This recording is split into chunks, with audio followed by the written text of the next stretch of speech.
nice was it to see a banner go up? Not only that, but Juwan, Gary, John Flowers. Well, I think the beautiful thing about this building that we're in is it's kind of drawn everybody back. I mean, they've all been back. They all come back in the summertime now. So those guys are back. We used to do things like that because we did want to see them and get them back, but they're all back anyway. I think hanging banners is what it's about. I think you want to walk in to where you played and bring your children in there, your grandchildren in there, and so I was a part of that. I was a part of that team. I think that's a neat thing. Devin has said he'd like to take a little more of his vocal role, but that may not necessarily be his way. Do you try to develop?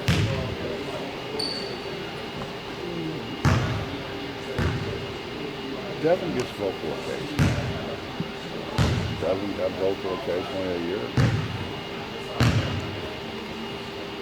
I think the best leaders are the people who lead by example. I think Devin has really tried to help the younger guys, the new guys, as have the rest of them. But at the end of the day, you can't tell them what to do and not do it yourself.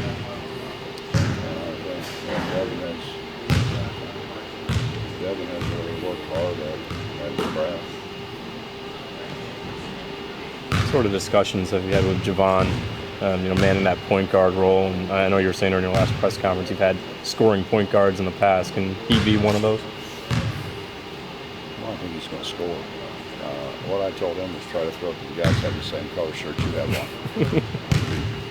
It'll be good.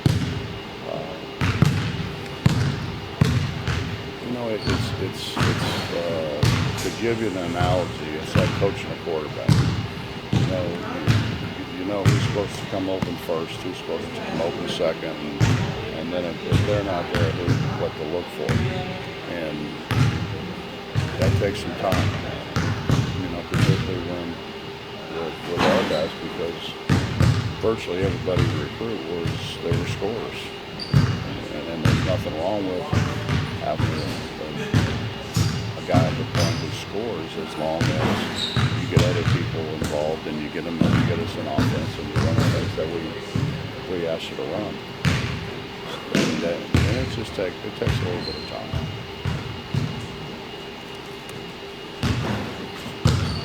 You probably want to talk about the guys who are playing, but I guess let's talk about what it was like to see Beadle go down and not be able to play this year. I didn't see him go down, but I feel really bad for him because he's a guy the kind of guy that we want to continue to recruit. He's the kind of guy who loves to play, just absolutely loves to play, loves to be in the gym, loves to work on his game.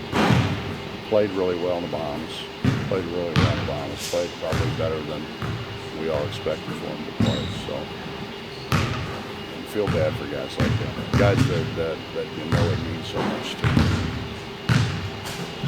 How much more can you get from Elijah this season, minutes-wise?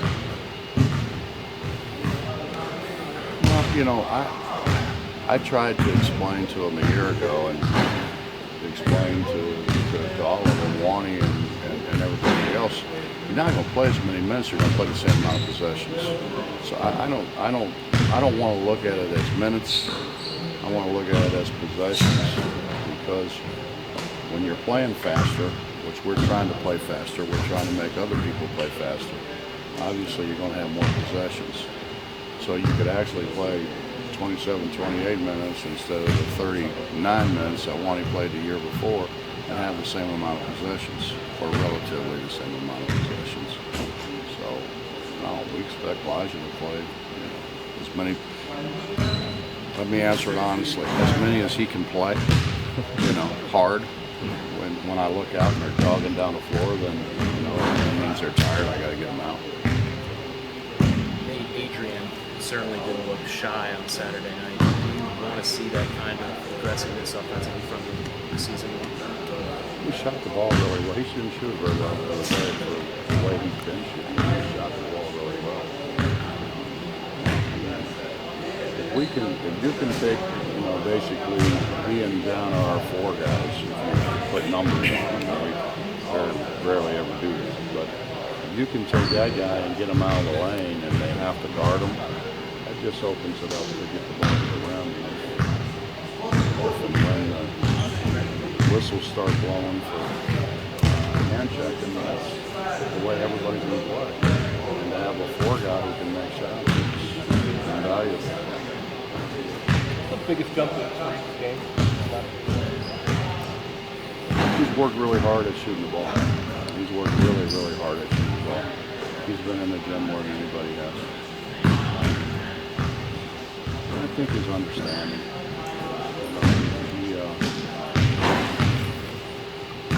His understanding of being a point guard is so much better than what it was.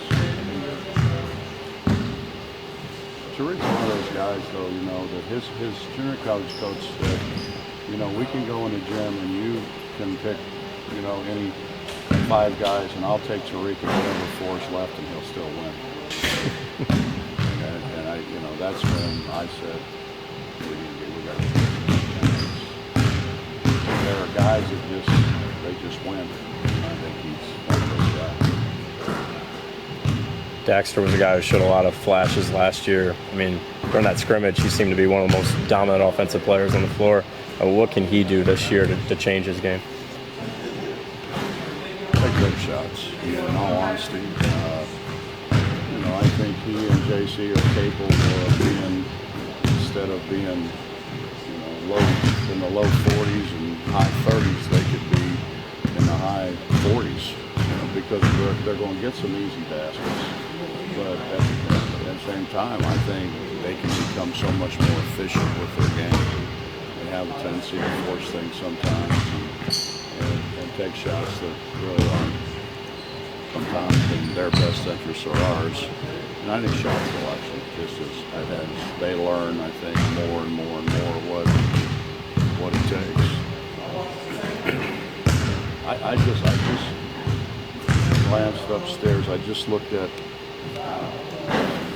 the All-American teams, and virtually everybody on those All-American teams come from programs that are ranked in the top 10 or 12 in the country. So if in fact you want to be one of the better players in the country, that means you're leading your team to a whole bunch of wins. They want to be really good. So, I think the key to success is having their team win. Can you talk about some of the newcomers to this team, how they fared so far?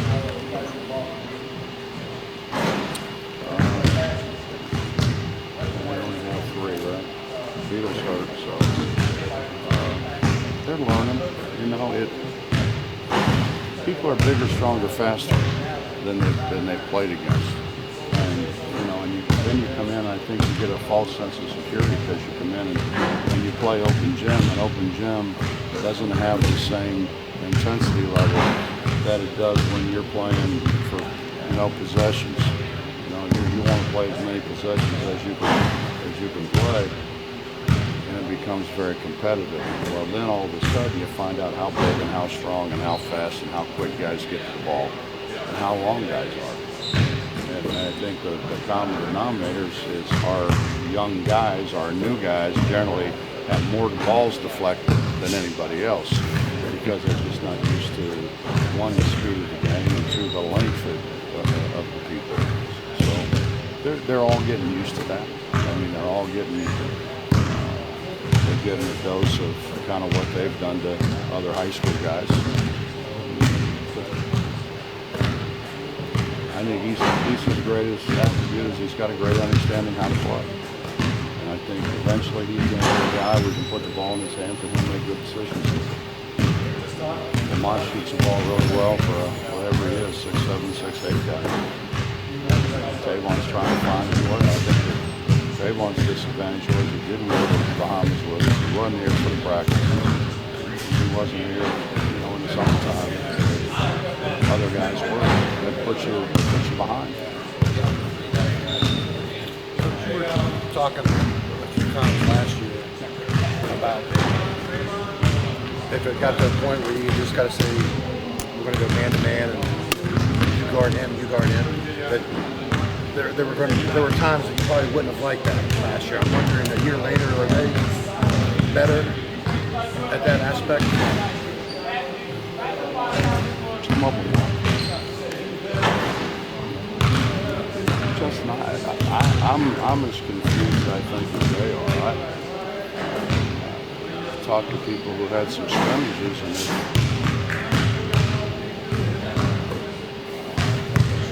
it's going to be hard to say you take them if it's going to be the way it's going to be. We'll have to find some other ways. I think gapping things is going to be really important. Early feedback from scrimmages on A lot of fouls. And you talked about Tavon missing the Bahamas trip. How can we expect him to be utilized this year? How can we expect Tavon to be utilized this year? I'm going to win. I know better than anybody how important it is in this state that our athletic team is successful. And I tell those guys all the time, it's not about them, it's about us. And us is probably far more encompassing than it is in a lot of places. So he's got to catch up. That's on him. We'll do everything we can do to try to help him, but at the end of the day, he's got to catch up. Can Javon defend like he did last year with all the steals and combination of new rules? I think he can because he gets a lot of steals. He's great at running balls down from behind and gets his hands on a lot of balls. I think he was third on the team in deflections. What we liked about him when we recruited him was he got his hand on an enormous amount of balls.